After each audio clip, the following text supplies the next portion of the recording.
Okay, welcome. I'm here live for the final day of the Seen as You Are challenge. Do comment if you're here on the live or the replay. I'm going to share with you today a really important lesson because not only will this subject matter help you to own more of your own identity, but it will also help you connect with the right people that are meant to be in your energy field, in your audience, in your community. And that is being vulnerable, the power of vulnerability. And alongside that, we need a vehicle for our vulnerability. So this comes down to communication, whether this be in real life or now so much in our society, this would be on video. So I do want to give you some practical skills to move forwards with sharing your vulnerability. And that comes down to good communication and maybe a little bit of technical skill as well. So I'm going to share with you some lesson slides just to go a little bit deeper into what vulnerability really is, how to go about sharing your vulnerable stories, sharing the things that are close to your heart, sharing your problems, because uh this a lot of people can go wrong. This is something that is a little bit of a touchy subject sometimes because there is the danger that you can go into oversharing or trauma dumping. Vulnerability is such a powerful vehicle for connection, but you've got to get it right because it can go the other way and maybe put people off or give them the wrong idea about you. Oftentimes, when we're sharing our vulnerability, we want to connect with people, but often, if we're looking to fulfill our purpose, we want to connect with people in a way that shows them, yes, I am vulnerable, I have my faults, I have my problems, but I'm also a confident person that can help you overcome your problems. I'm somebody that can overcome these struggles, and I have wisdom that I've gained from this chapter of vulnerability that was in my past or this recent experience I had. Here's the learning that I had from it as well. And you'll recognize on yesterday's video, I shared with you a little bit of vulnerability, my past, how I grew up feeling like I didn't fit in, these sorts of things, and how that affected me. And you'll recognize when you're listening to that experience that I had, probably you went, yeah, Virginia, I resonate. I felt like that in my life. I've had experiences like that. That's what held me back as well. And then through that connection, through that shared pain, I was able to share with you some wisdom, what helped me to overcome that chapter, to integrate some of those experiences from my past, right? And what also goes into being a powerful sharer of vulnerability is having the courage to also do the inner work. So, this is something that I share for the most part with my clients, a form of quantum healing that I share called quantum hoponopono. This inner work, this ability to go back to experiences that caused the past pain, might be the reason that you feel like you procrastinate or that you're a perfectionist or it's really hard for you to share your voice. When we go back to these experiences that were the instigator for this feeling like we're not enough, and we reframe them with love, with energy work, what we do is energetically we create the space for us to make practical changes in our lives and take new action. I said it on yesterday's lesson, we can't just learn, we can't just absorb information, we have to take new action, but also what we need to do is create the groundwork, energetic groundwork for the action to be possible, to help reset our nervous system, to create safety in our nervous system, but also in the way that we've stored our memories. This is not only in the physical matter of our body, but also in the energetic body. It's like this stored memory that can get reprogrammed, and then it makes that new action a lot easier. So, alongside this challenge, you'll also find within the final video, in the recorded video, you can get the link below if you don't already have those. There's an invitation to my school community. Inside of that school community, I've uploaded all of my courses from over the last 3 years, but also in there is one of my best courses. It's called Shadow Alchemy, and I move you through the 10 biggest blocks that most spiritually awake and aware people have energetically, emotional blocks such as fear of being seen, fear of not being enough. And I move you through my quantum healing process for those 10 main blocks in that recorded content. There's also a lot of the somatic work, somatic movement videos in there, breath work videos in there. There's so much within that course which will give you the energetic groundwork to become more visible in your everyday life. And also, alongside that visibility, often what happens is you find alignment with your purpose work. So alongside these practical tasks and this information that I'm going to share with you today, I really do encourage you to go deeper with your inner work, whether that's with me or with another practitioner or another practice that maybe you feel called to do. I really urge you to do that, because this is oftentimes something that gets missed out. We've got to look at all areas of our transmutation. So that is mind, it's body, and it's soul. Therapy just tends to be talking about your problems. It's not quite enough. Body, the somatic movement, beautiful, it helps reset the nervous system, but it's not quite enough on its own. The soul work is the energy work, and I also call in angels and guides that I work with to help bless and protect our practices. And so when we're doing something like my course, Shadow Alchemy, we're working on all three planes, the mind, the body, and soul. And this is what creates long-lasting transformation in your life. And I've seen it over and over again with the clients that I've worked with. They've come to me saying, Virginia, I don't even dare get on camera. Virginia, I don't even want to leave the house. I feel too much anxiety. And then after working with me, doing this quantum healing process, I've found that I've been able to watch them grow and flourish and see them share videos, see them start their own courses, programs, get out there in the world and do some of the things that they'd felt called to do, like creative projects. So it is really worth it to do the inner work as well. So I'm going to share with you this lesson slides. Just bear with me 2 seconds. And also, yeah, I forgot. So at the end of this presentation, I will remind you. But if you don't make it to the end, I want to let you know that you do get $100 off the lifetime access to my school community. And I'm doing it at a no-brainer deal at the moment, because I know there's a few more people out there that need this work and are feeling called to it at this time. So you get $100 off for taking part in this challenge, and it makes the full price $297. So if you want to enter the code, it's seen as you are 100, and I'm also going to put the link to the school community below. So right, I'm going to share with you the slides. You'll also find that information on the final recorded video. Again, the link is below to the recorded videos of the challenge.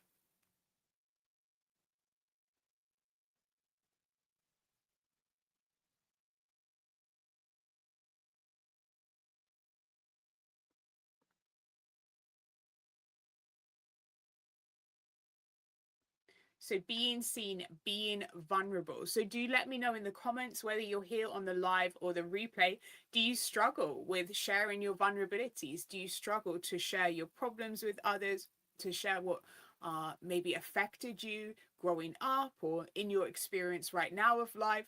Is it something that you feel confident in doing, or is it something that is still needing work for you in your own life? Do you let me know in the comments?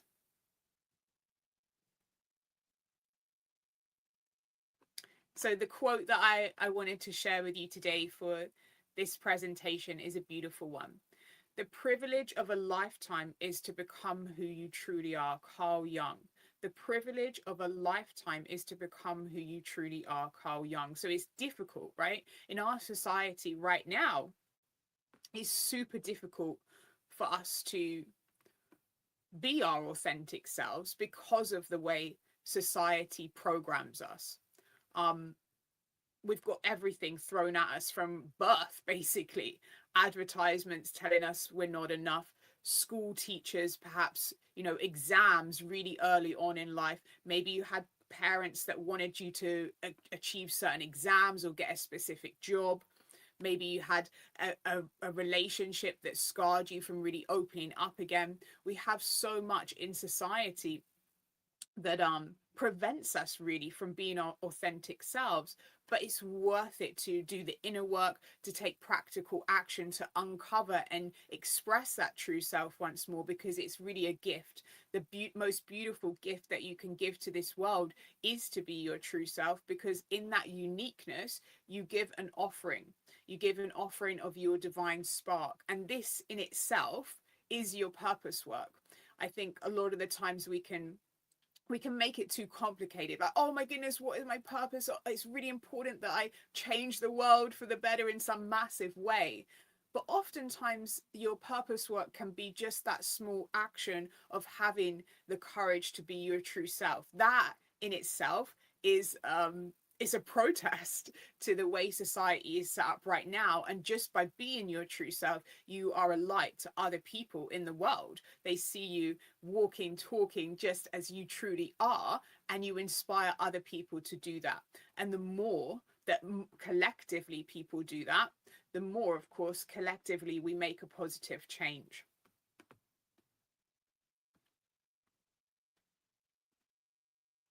Inner transformation has to become outward expression. So I did mention it in yesterday's video. That final part of shadow work, of transmutation, is always taking new action. And I watched a little video actually on social media just a couple of days ago. The guy was like calling out ChatGPT, like, don't pour out all your problems to ChatGPT. It's not that it can't logically help you see your blind spots, but he was saying specifically, he was super passionate about it, that the reason people go to therapy is not just to have your problems heard or to share what's going on in your life and to have that kind of person to see your blind spots. The other part of why therapy is important, like with a human being, not just a computer, is because in the act of sharing the things that you've went through, sharing the things that really is hard for you to express, that is the healing. The vulnerability itself, the uncomfortable feeling itself of expressing yourself and not knowing what's going to happen on the other side. But when we do this in safety, we actually prove to our nervous system that it's not the same as what it used to be in the past. You are accepted as your true identity rather than not accepted. So this is the transmutation in action when we're vulnerable in front of another human being, when we're vulnerable in front of a group of people. That is the transmutation. It's not just about expressing the voice, is actually being seen by others and having a new outcome to that which you had maybe growing up, right? It's a beautiful way to see it, right? So vulnerability isn't the uncomfortable thing you endure before becoming confident. It's how confidence is built. We prove to ourselves, I can be seen and still be safe. What it isn't, so I was mentioning it in the introduction, this is where we got to be super careful. Vulnerability isn't oversharing, it's not trauma dumping, it's not sharing with anyone and everyone, and it's not performing rawness, which is something that there is a danger for us at the moment in our society, because a lot of the spiritual community, we needed it, right? The spiritual community itself, sharing your gifts in the world, sharing coaching, healing. A lot of people had so many gifts, but they weren't reaching the right people. And so, of course, we have this now en masse change in the spiritual community of spiritual people learning about marketing, myself included. And then we learn the lessons later on that sometimes we need to bring that consciousness into the new awareness that we've come across, right? It's like this amalgamation that we need to create. And now what we're seeing is this huge rise in people being vulnerable just for the sake of that little bit of extra visibility that you get. It needs to be authentic. You don't want to share vulnerability just for the sake of being vulnerable. It has to be something that you're truly going through in that moment, or something that you've learned from. You feel passionate to share the lessons that you've learned from that experience to help other people and have that authentic intention behind it. But what I find with a lot of the clients that I work with, having done this work for many years now, you start to see the patterns. And a lot of also spiritual people, we tend to have poor boundaries. And we think of, when we learn about boundaries, or maybe you've seen a little bit of content out there, it's learning to say no, yes, for sure, to maybe the narcissist in your life. But also on the flip side of it, you'll recognize the reason that you attracted that unstable dynamic in the first place is because you have other poor boundaries where you overshare. You step over other people's boundaries and you don't realize it. You tell everyone all of your business and you only just met them, right? You share a whole long essay in somebody's messages and they just sent you hello, right? We've got to look at these balances, and the same goes for when we're looking at being more confident in expressing ourselves, being more vulnerable. We have to make sure we're not tipping over the scale into oversharing and trauma dumping. And like I said, the way that we can stay safe and make sure that we're getting that balance just right is if we're going through a difficult experience, we don't want to share straight away whilst we're still having that difficult experience. We want to share little tidbits maybe, but then as we've come past that experience and we're able to look back and see what we learned, this is when we can be more powerful in sharing our vulnerability, because we're not looking to create this unhealthy dynamic with the person that we're being vulnerable with. And I put here at the bottom, oh no, I need to click it like this. Well, I explained it. There was another little bit of writing there at the bottom, but I can't get it up.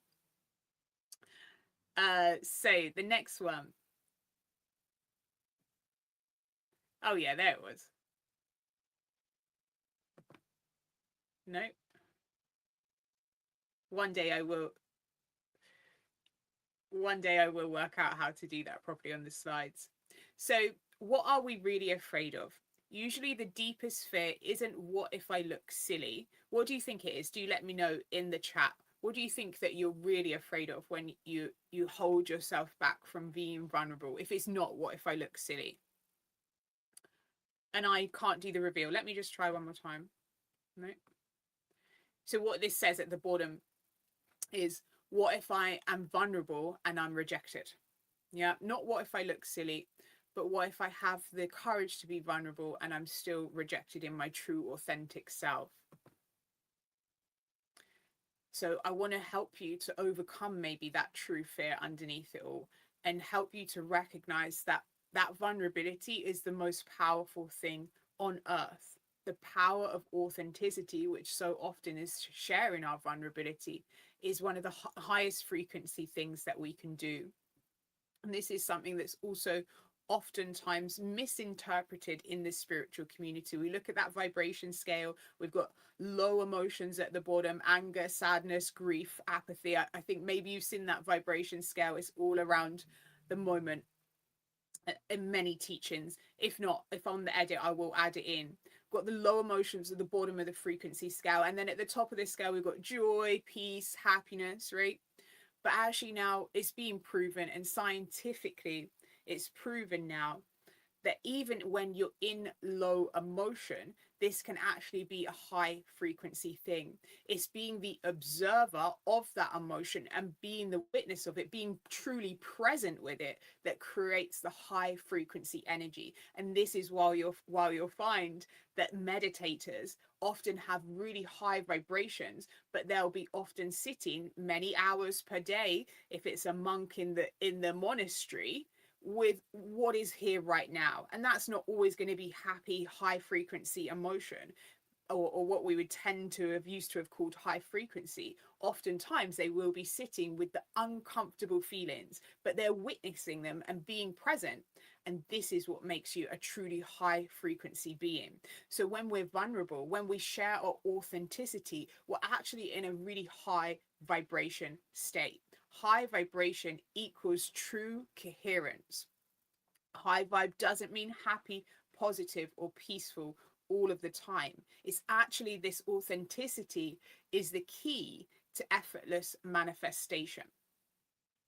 You don't need to perform high vibe. Sad and deeply present is still a high vibration. Afraid, but still allowing yourself to be courageous, is a very high frequency thing. And you'll often, and maybe you've heard this when people are inspiring you to take action on your goals. They say the fear doesn't go away, but you take action anyway. Angry, but conscious of that anger. Uncertain, but trusting anyway. Vulnerable and powerful. There is such a power in our vulnerability. So it's asking yourself in as many times per day, when you're in this emotional reflection, what is true for me right now? When you constantly edit yourself to appeal to everyone, nobody gets to meet you. Authenticity is what calls in your true people, your true tribe. But this is also the thing about authenticity. Not only will it cause resonance with the right people, it will also cause dissonance with the wrong people. And actually, when we really look at this deeper, both of those things are useful.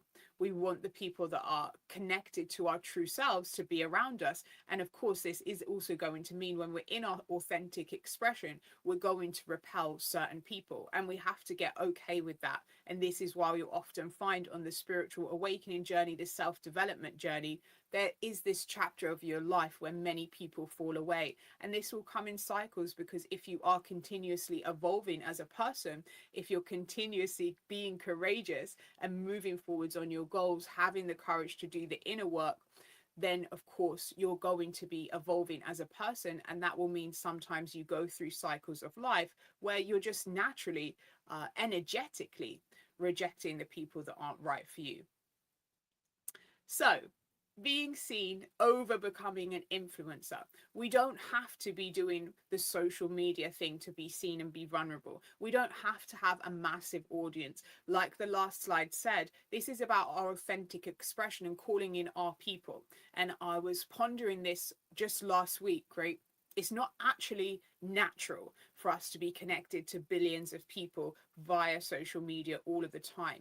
If we go back only a few hundred years, humanity was living in a village or a town at the most, and they would see maybe a couple of hundred people in their community, and they definitely wouldn't see them every day, right? So we have to recognize being vulnerable doesn't mean you have to be vulnerable in front of thousands and thousands of people. It's enough to call in your core tribe and share with the people that are connected to your unique voice. We don't have to be on a massive stage to actually to utilize the power of vulnerability. And maybe it's actually better if you're not.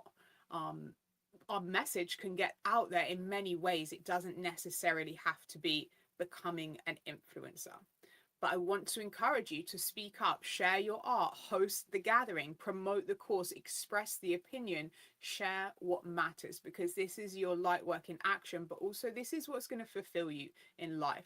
The audience size isn't the point, self-expression is. And it's a little reminder for me today, because I'm doing this challenge in a completely different location to what I was planning, no longer sharing in my Facebook group, where there would be a few more of you there. But sometimes we just have to ride these waves of change. And I think this is aligned for me right now, because my own identity is changing. I'm going through a new cycle of this spiritual awakening, if you like, or evolution, however you want to call it. There's a new expression of me developing right now, and that means there's a lot of external changes. So let me know in the comments, live or on the replay, is this something that's happening in your own life as well? Because I'm noticing a little bit of a trend. Many people that I'm connected to in my community going through massive shifts, massive changes right now. So confidence comes after the visibility. I touched on this yesterday. It's actually the action that brings you the confidence, but there's also something else that's kind of an ingredient for confidence, and I am going to go into that.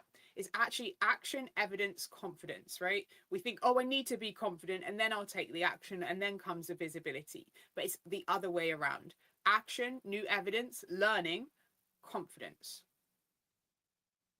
So how do we best develop the skill of vulnerability? Through confidence and courage to share, writing, speaking, sharing through art. But I've put here in capital letters, for the most part, sharing our vulnerability, it comes from communication. We have to have the confidence to communicate, but it's like a little reverse engineering of the ingredients of vulnerability. And so to become truly confident, we have to take action and create evidence. But also, when you build skill, when you build true skill and you put in preparation, this also naturally creates more confidence, right? I'm sharing this video live right now because I've done it millions of times before. So I'm not so much like, oh no, what am I going to do? It's just coming more naturally to me now because I've done many of them. But the first time I shared a live video, I was stumbling over my words. My palms are a little bit sweaty, right? It meant I was putting a lot of importance on it. But over time, I've built more of the skills, which naturally gives me more confidence. Sometimes we just have to learn something new. And sometimes we have to put in the time and the effort and be bad for a little while before it comes naturally, before that confidence is truly built. Confidence, again, isn't just something that we snap our fingers and we're there. It's not something that just comes to everybody and is not for you. Oftentimes the most confident people that you look at in your reality, it's not that they've got anything special, it's just they've put the groundwork in, right? So it's a skill you develop. Oftentimes true confidence and better communication comes from preparation. So I'm going to share with you a few practical things. So if this is writing, maybe you have a blog, maybe you want to start writing a book, maybe you want to share on social media just a faceless account of your writing, your intuitive downloads. We want to think about speaking to one person. Who is your ideal audience? Maybe it's someone that's really like you, or a version of yourself like 2 years ago, and you're writing to that one person. When we're speaking, we can be more intimate with the camera like we're speaking to one person. We want the connection over the performance. So this goes with any form of communication, whether even your artwork, right? If you're painting or drawing, we want to think about who is it that I'm communicating with right now through this piece of expression. This is one that I still have to learn. So slow down. I'm like the fastest talker in the world, but it's a little bit, because sometimes when I'm doing these live videos, it's a little bit of a channeling and the information just comes through quickly, right? But when we slow down, and this can go for when you're writing, when you're doing your art, we don't want to rush the process. We want to allow ourselves to slow down, but especially if you're thinking about speaking on video, putting videos out on social media, you want to look to slow down your speaking. When we're nervous, we're speeding up.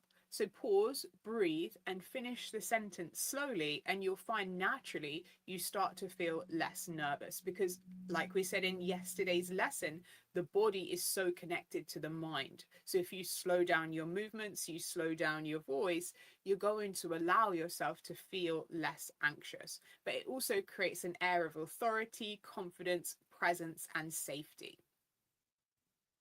So this is one that's super important. It's a little bit one of my bugbears when I'm watching other people's videos. And there's another quote that's going to come to mind. Maybe I'll be able to remember it. But don't try to sound intelligent. Try to be understood. So oftentimes in our society as a whole, we've got this backwards. And you'll find the people that maybe I don't want to call anyone out, but if you've been to university or you've done a lot of academic work, what you tend to do is you want to communicate that intelligence through your language, through the specific words that you're using. But when we want to communicate effectively, we need to think about simplifying the way that we speak so that we can make our ideas easy to understand to lots of people, right? When we use a lot of jargon, when we use a lot of more complicated words to explain a more simple process, you're just alienating people. And this is often the people that have mastered a subject. It might be very complicated, but if they can explain it in simple language, that is often the marker that they've mastered the topic itself. So this is one of my bugbears, because I often see manifestation teachers out there, and they're explaining the most simplest concept about manifestation in the most complicated way that they can, so that it hooks you a little bit and it makes you think, oh, I don't have what they have. But actually, the best teachers, the best communicators are going to make it sound more simple than it actually is, so that you can understand it and begin your journey to really absorbing that topic by yourself. If we think it's complicated at first, actually alienates you from it, and it doesn't actually make you a good teacher. Clarity creates authority, not just sounding intelligent for the sake of it. So use your voice, project, don't shout. Again, this is one. So before, if you've been connected with me for a little while, you might know I taught Pilates. I was teaching yoga for many, many years.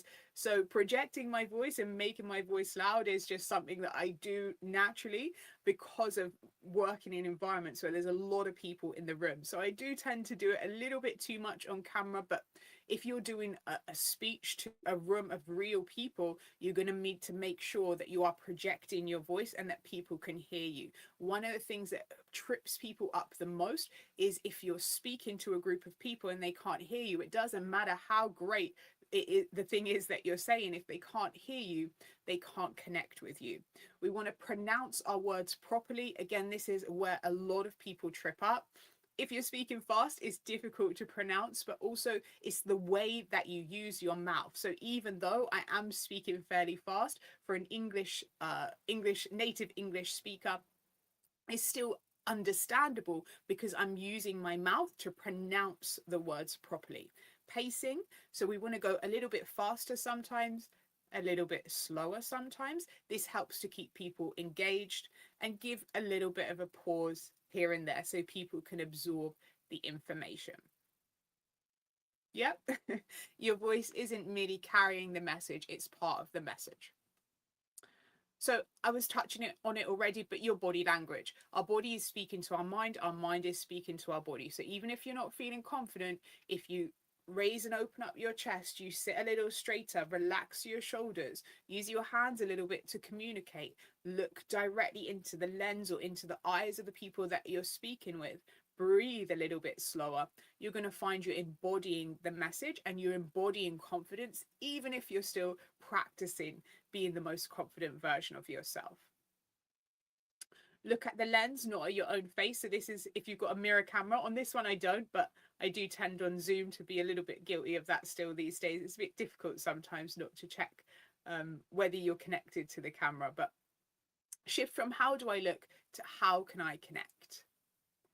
And then before recording the real video, this is maybe if you are going to be doing recordings like this for social media, record the deliberately imperfect version first. So very often that becomes the best take. So when we're actually just reducing the importance and saying this one's allowed to be bad as a practice run, what you'll find is you relax so much that that one's probably better than the one where you're actually trying.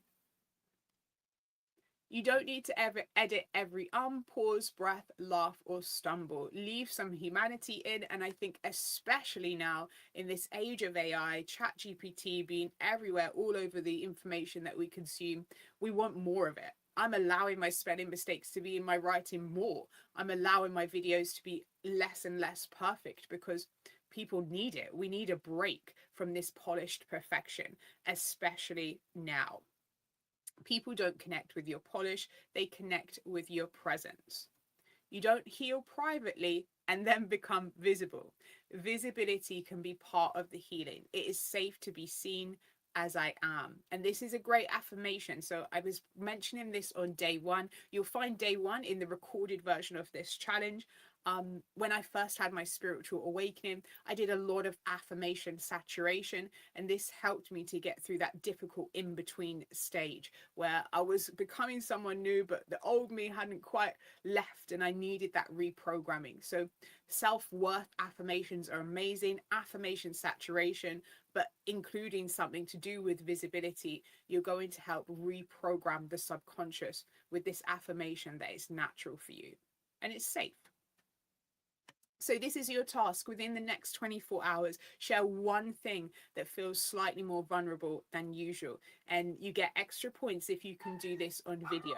But remember, the things that I shared with you fairly near to the beginning. This is not oversharing. It's not trauma dumping. This is sharing a piece of vulnerability, but from the lens of what you learned, yeah, and helping this to open up to connection.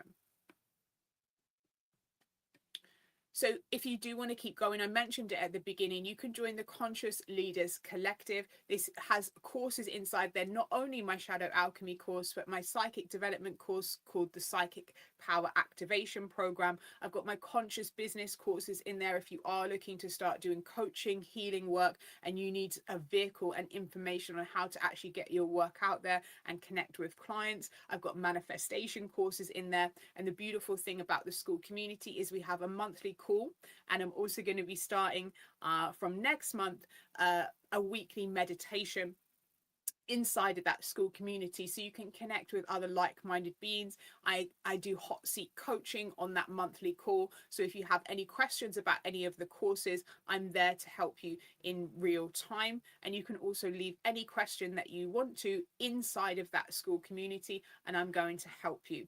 This is an absolute steal at $397, but even more so, on this challenge, you're getting the $100 off. That offer closes on the 11th of August. So again, the code is seen as you are 100, and I'm just going to drop the link now into the chat so that you can check out the full details of what's included in the school community. And yeah, if you have any questions, just pop them below. I'm always going to check also back in on the replay for any questions or comments. Where did I put that? Yeah.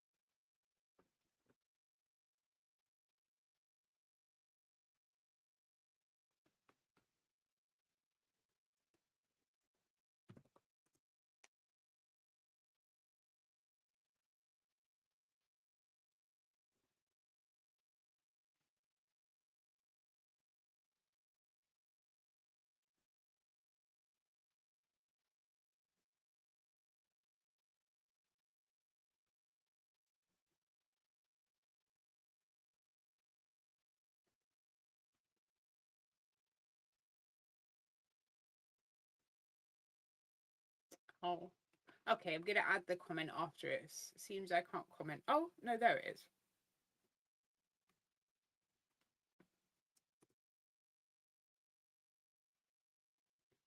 All right. So the link is there. Check it out.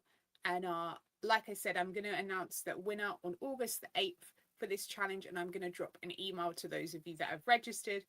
And thank you so much for tuning in. I will see you soon. Bye.